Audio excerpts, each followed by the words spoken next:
There is a moment, quiet, almost imperceptible, when the world shifts. Not through war, not through a single election, but through concrete, steel, and the slow, deliberate movement of freight trains cutting across ancient landscapes. We are living in one of those moments right now. Welcome to Frontline Reports. I'm Nico.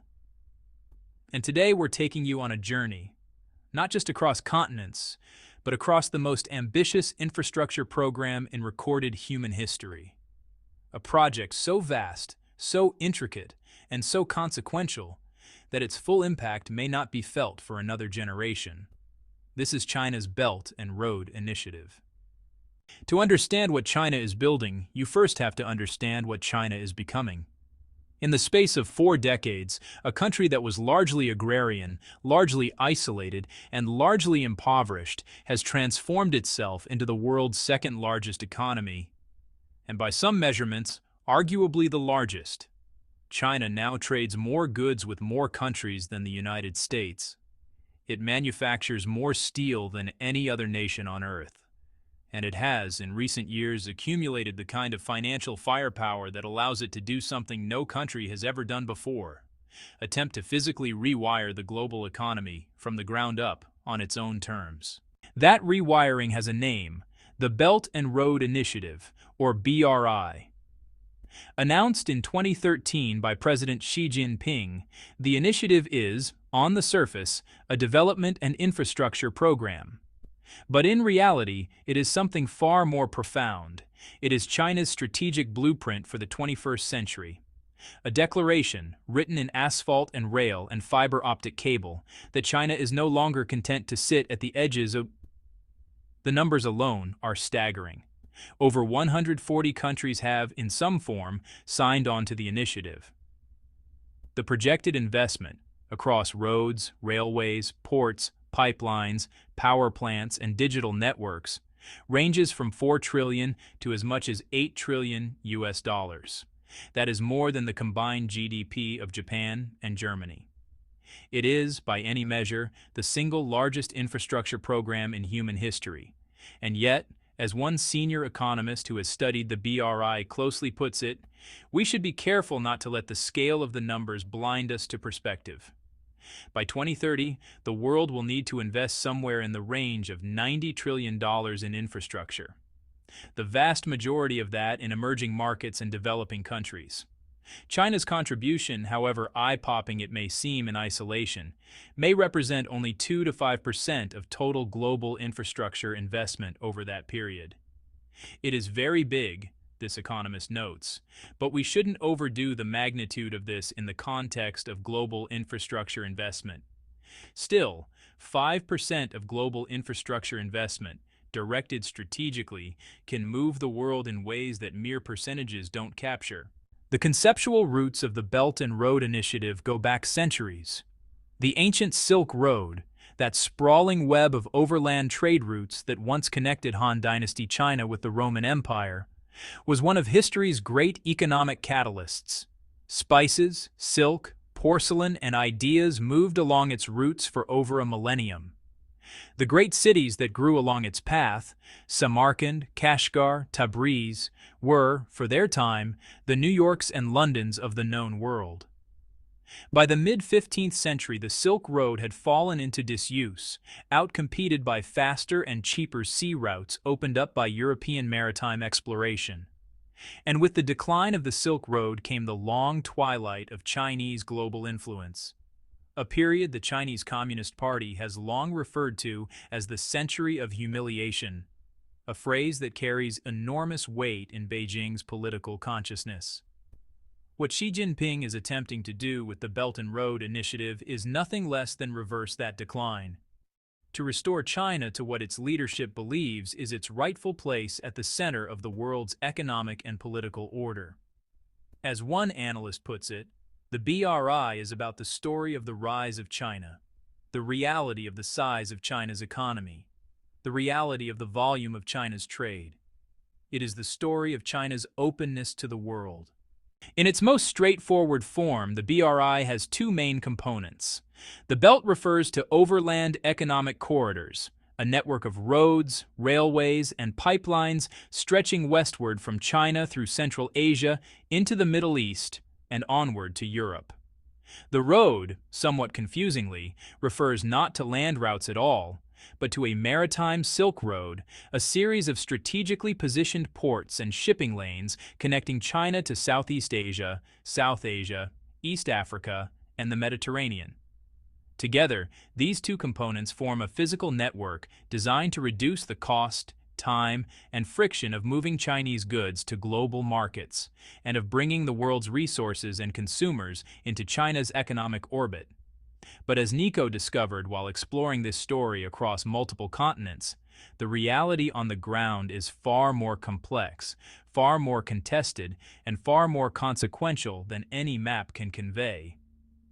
As one senior BRI policy architect told us, when you have 86 countries involved, it becomes very difficult to draw a clean line around what is and isn't part of the initiative.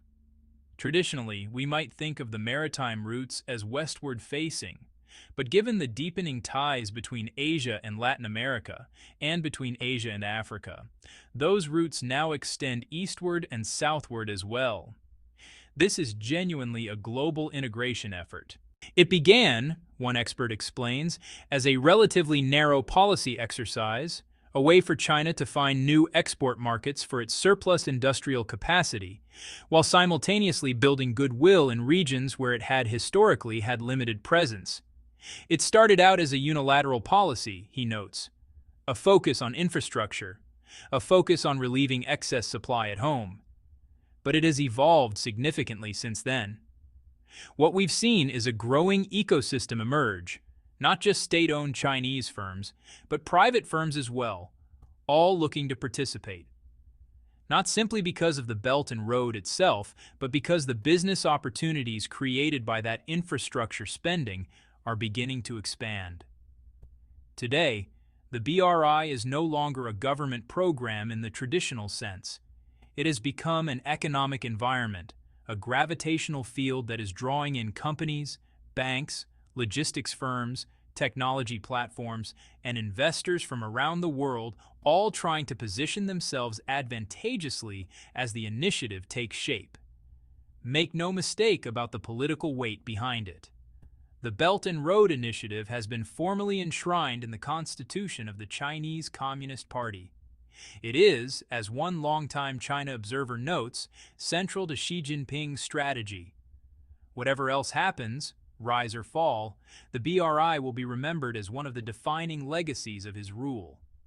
Xi himself has been unambiguous about his intentions. He has spoken of wanting to build not a garden behind China's own walls, but a beautiful garden with flowers that all the nations of the world can enjoy together.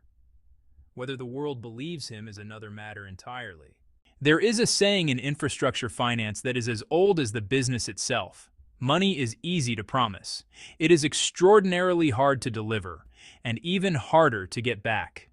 One of the most fundamental challenges facing the Belt and Road Initiative is not political opposition, or questions about strategy, or even the sheer logistical complexity of building infrastructure across dozens of countries simultaneously. It is the question of credit risk. Of the approximately 70 countries that China formally lists as BRI partners, the sovereign debt of 27 of them is rated as junk, that is, below investment grade. Another 14 countries in the BRI network, places like Afghanistan, Syria, and Iran, carry no credit rating at all. They are, from a financial perspective, operating in the dark. This matters enormously because infrastructure is, by its nature, a long-term bet. A port, a railway, a power plant, these assets take years to build and decades to generate a return. Lending billions of dollars to governments with shaky finances, weak institutions, and volatile political environments to build infrastructure whose economic viability has sometimes not been rigorously assessed is a recipe not just for financial losses, but for the kind of diplomatic and geopolitical complications that can define a country's international reputation for generations. Defaults can always happen, notes one multilateral development bank official. Infrastructure is a risky business, particularly in the early stages. That's why it's so critical to have the right kind of financing, in the right place, at the right scale, at the right time. The case of Sri Lanka became the cautionary tale most frequently cited by BRI critics. China financed and built the Hambantota port in southern Sri Lanka, a grand facility constructed on the promise of becoming a major commercial hub on one of the world's busiest shipping lanes. The problem was that the port's business case was never particularly compelling. Traffic remained sparse. Revenue fell far short of projections, and Sri Lanka, which had taken on substantial Chinese debt to fund the port's construction, found itself unable to service those loans. The result was an arrangement that sent shockwaves through the international community. In 2017, the Sri Lankan government signed over Hambantota Port to a Chinese state-owned company on a 99-year lease, along with nearly 6 square kilometers of surrounding land. As one policy analyst bluntly put it, Hambantota Port was taken up without any proper economic feasibility study. Sri Lanka ended up in a debt trap as a result. The government had no choice but to hand over the port and the surrounding territory. For China's critics, Hambantota was not just a financial miscalculation. It was proof of concept for what they call debt trap diplomacy, a deliberate strategy, they allege, of lending money that recipient countries cannot repay, with the intention of acquiring strategic assets when those countries inevitably default. China strongly rejects this characterization. Its officials argue that the Hambantota arrangement was negotiated freely and transparently between sovereign governments. They point out that debt is a universal feature of development finance, that the United States, the World Bank, and the IMF have all provided loans to developing countries that have struggled to repay them. But honestly, the reputational damage was done. And in country after country, the Sri Lanka story began to shape how governments thought about taking on Chinese finance. India's relationship with the Belt and Road Initiative is perhaps the most geopolitically loaded of all. India is the world's most populous democracy, the fastest-growing major economy on the planet, and China's most significant strategic rival in Asia. It is also the only major regional power that has formally refused to participate in the BRI. And it has done so loudly and consistently, raising objections that go beyond economics into the heart of national sovereignty and territorial integrity. At the core of India's opposition is the China-Pakistan Economic Corridor, known as CPEC, which is, by investment value, the single largest project within the entire Belt and Road framework. CPEC links China's western province of Xinjiang all the way south through Pakistan, including through territory in the Kashmir region that India claims as its own, to the Arabian seaport of Gwadar. For India, CPEC is not merely a bilateral infrastructure project between two neighboring countries. It is a Chinese-built corridor running through disputed territory, providing China with direct access to the Indian Ocean. And it sits alongside a country, Pakistan, that has been India's most bitter adversary for over 7 decades.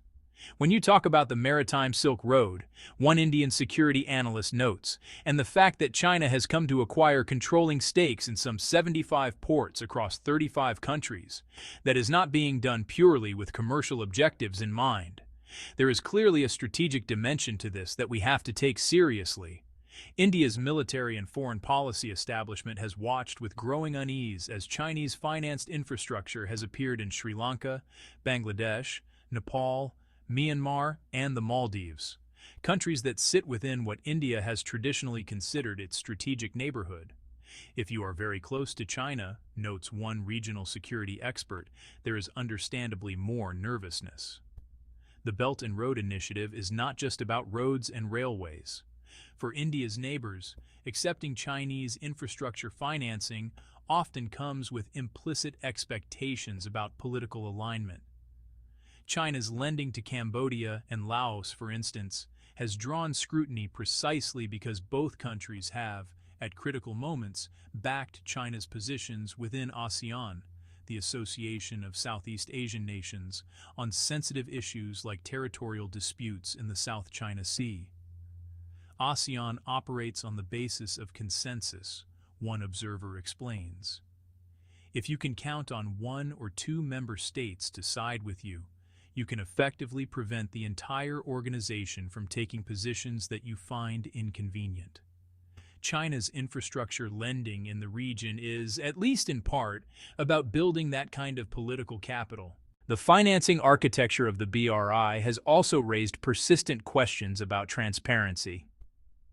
Many of the contracts governing BRI loans and projects have not been made public. In Pakistan, for instance, the specific financial terms of numerous CPEC agreements remained classified for years after they were signed, fueling speculation among Pakistani economists and opposition politicians that the country had locked itself into arrangements that were far less favorable than those being described by the government. A landmark study published by Aid Data, a research institute at the College of William and Mary in the United States, examined nearly 100 loan contracts between Chinese state lenders and government borrowers across 24 countries. What it found was striking. Many of these contracts contained clauses that required borrowers to keep the terms confidential, gave Chinese lenders the right to demand early repayment under a wide range of circumstances, and, in some cases, gave China informal priority over other creditors in the event of a default. The initial set of Chinese loans over the last few years, notes one economist, a lot of it went to countries with very poor governance: Venezuela, Sudan, Angola, Iran, Pakistan. These are countries that may very well run into debt problems, but Indonesia is a big borrower. South Africa, East Africa. China has some good clients and some bad clients. What you'd expect is that projects work out in the better managed countries. Among the countries that have embraced the Belt and Road Initiative most enthusiastically, some have done so not because they were manipulated or coerced, but because they had genuine infrastructure needs that, honestly, no one else was willing to address. This is a point that often gets lost in Western critiques of the initiative. The infrastructure deficit in developing countries is not a fiction invented by Chinese propagandists. It's a documented, measurable, and economically crippling reality. In sub-Saharan Africa, over 600 million people lack access to reliable electricity. In South Asia, decades of underinvestment have left roads, railways, and ports in a state of chronic disrepair. In Southeast Asia, rapid economic growth has, outpaced the infrastructure needed to sustain it. Into this gap stepped China, with capital, with construction expertise, and with a willingness to move at a speed that Western development institutions, constrained by lengthy environmental reviews and competitive tender requirements, simply couldn't match. There aren't a lot of other competitors beating down your door, notes one development finance expert. China brings not only the funding, but also the expertise to actually execute. That is a very compelling package for a recipient country. The question is not whether those countries need infrastructure. They clearly do. The question is whether the terms on which that infrastructure is being provided are truly in their long-term interest, and whether the institutions overseeing those deals are asking that question hard enough. If there is one country that embodies both the opportunity and the complexity of the Belt and Road Initiative more than any other, it is Kazakhstan. Vast, landlocked, and rich with oil and mineral wealth, Kazakhstan is the world's 9th largest country by land area, a nation that stretches across the steppe from the Caspian Sea in the west to the Xinjiang border in the east. And geographically, historically, and economically, it sits directly at the crossroads of China's New Silk Road. Frontline reports traveled to Astana, the capital that Kazakhstan built almost from scratch in the late 1990s, to meet with officials who have been navigating the country's relationship with its giant eastern neighbor with considerable diplomatic care. We are naturally the first country to the west of China as you move toward Europe, one senior Kazakhstani official explains. And we had built our own infrastructure even before the Belt and Road Initiative was announced. We had already laid 2,500 kilometers of new railways to reconnect the eastern and western parts of our country. So when the initiative was launched, that infrastructure was ready. We were prepared. Kazakhstan's position in the BRI is unique. It is simultaneously a recipient country, benefiting from Chinese investment in its own infrastructure, and a transit country through which an enormous volume of goods moves between China and Europe. And as any economist will tell you, transit fees are among the most reliable and low-risk forms of revenue a country can generate. We have finalized the Kazakhstani section of the West China-Western Europe Highway, the official continues, which is approximately 3,000 kilometers long and cost around $3 billion. There is also a route taking us to the Caspian Sea, where we have built a new port at Kurik, connecting to Azerbaijan, Georgia, Turkey, and ultimately to the Mediterranean. And we have a rail corridor going south through Iran to the Persian Gulf. We have diversified our transport routes and provided for multiple alternatives. On Kazakhstan's border with China, one of the BRI's most ambitious projects is taking shape, a planned international free trade zone, straddling the border between the two countries, designed to become a new commercial city, a 21st century Silk Road entrepot. The site, once a heavily fortified Cold War military zone, is being transformed into a special economic zone designed to facilitate the movement of goods in both directions. Two towers on either side of the border mark what was once an impenetrable boundary. In Soviet times, this was a bottleneck, one local official explains. Now we are transforming it into a gateway. But as Frontline reports observed on the ground, progress on the Kazakhstani side of the border has been slower than the rhetoric suggests. While the Chinese side of the planned free trade zone has developed rapidly, the Kazakhstani side remains largely a construction site, 5 years after the project was first proposed. That gap between ambition and execution is, in many ways, the defining tension of the Belt and Road Initiative as a whole. Kazakhstan's government is optimistic, and there are real reasons for optimism. Container freight volumes crossing Kazakhstan from China to Europe have been growing rapidly, doubling in size every year for nearly a decade, according to Kazakhstani authorities. We expect to reach 2 million containers annually by the end of the decade, one official notes, generating approximately $5 billion in transit fees per year. That is an extraordinary number for a country of Kazakhstan's size, and it speaks to the genuine transformative potential of the BRI when geography aligns with infrastructure investment and political will. This part of the world was the heart of the Silk Road for centuries, the official reflects. And now, as we recreate that road, in asphalt, in steel, in fiber optic cable, Kazakhstan is recovering its place as the key crossroads of Eurasia. For the nations of Southeast Asia, China's Belt and Road Initiative represents both a lifeline and a dilemma. From Indonesia to the Philippines, from Myanmar to Laos, from Malaysia to Thailand, these are economies that are growing rapidly, but whose infrastructure has struggled to keep pace with that growth. Ports are congested. Highways are, inadequate. Railway networks are decades out of date. The need for investment is urgent and undeniable, and China, more than any other single source of capital, has been willing to provide it. Frontline reports visited Bangkok, the Thai capital, where an ambitious project is underway that captures both the scale of BRI ambition in the region and the questions that surround it. A high-speed rail line that will eventually connect Bangkok north through Laos to China and south through Malaysia to Singapore. The line, when complete, will be more than a transport corridor.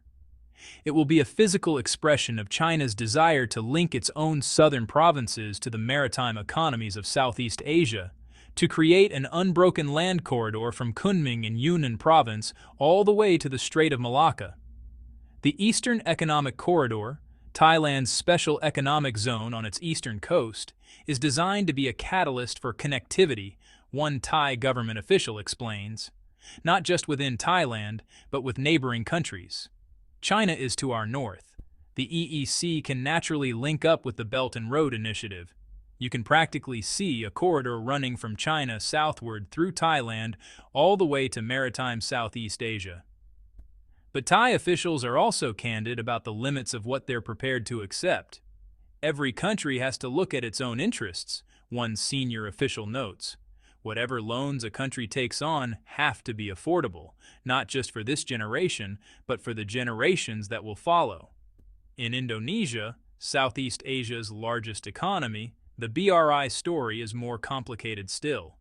Indonesia has identified 50 priority infrastructure projects that it believes could qualify for Belt and Road financing.